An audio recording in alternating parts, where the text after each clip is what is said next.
નમસ્કાર દર્શક મિત્રો, હું છું રૂપલ લુણેચિયા. સંપૂર્ણ ન્યૂઝમાં આપનું સ્વાગત છે. ભારત પાકિસ્તાનની સરહદને અડીને આવેલો બનાસકાંઠા જિલ્લો હંમેશા પાણીની તંગી સહન કરતો રહ્યો છે.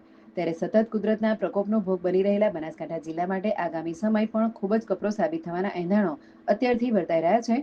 પાણીની તંગી સહન કરતા બનાસકાંઠા જિલ્લાના ત્રણેય મુખ્ય જળાશયોમાં પાણીનો જથ્થો નહિવત પ્રમાણમાં હોવાના લીધે આગામી સમયમાં બનાસકાંઠા જિલ્લા પર મોટું જળસંકટ સર્જાઈ શકે છે.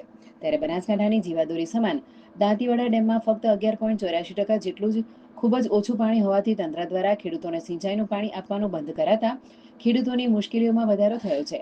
જેથી ખેડૂતો હવે પાઇપલાઇન દ્વારા નર્મદા કેનાલનું પાણી દાંતીવાડા ડેમમાં નાખીને ખેડૂતોને સિંચાઈ માટે આપવાની માંગ કરી રહ્યા છે.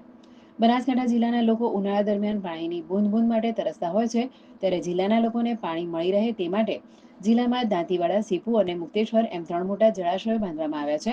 પરંતુ ગત ચોમાસામાં થયેલા નહિવત વરસાદને પગલે બનાસકાંઠા જિલ્લાના આ ત્રણેય જળાશયોમાં પાણીની ખૂબ જ ઓછી આવક થઈ હતી અને તેના લીધે આ ત્રણેય જળાશયોના અત્યારથી જ તળિયા દેખાવા માંડ્યા છે.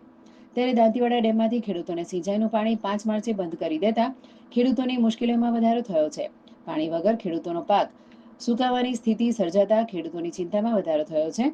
ઉલ્લેખનીય છે કે અગાઉ રાજ્ય સરકાર દ્વારા કરોડોનો ખર્ચ કરીને દાંતીવાડા ડેમમાં નર્મદાનું પાણી નાખવા માટે પાઇપલાઇન નાખી હતી અને વર્ષ 2015માં રાજકીય લાભ ખાટવા માટે રાજ્ય સરકારના તત્કાલીન મુખ્યમંત્રી આનંદીબેન પટેલે નર્મદાની પાઇપલાઇનનું ઉદ્ઘાટન પણ કર્યું હતું.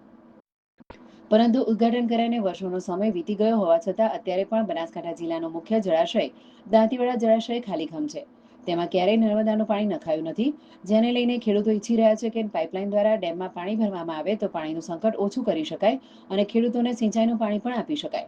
જો પાણી નહીં મળે તો ખેડૂતોને ખેતી છોડવાનો વારો આવે તેમ છે. અત્રે ઉલ્લેખનીય છે કે દાંતીવાડા ડેમમાં ફક્ત 11.84% જેટલું જ પાણી બચ્યું છે.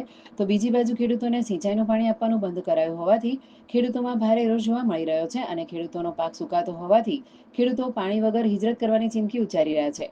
તો સિંચાઈ વિભાગનું કહેવું છે કે ડેમમાં હાલ ખૂબ જ ઓછું પાણી હોવાથી સિંચાઈ માટે આપવાનું બંધ કરાયું છે, પણ પીવાના પાણીની કોઈ જ સમસ્યા નથી.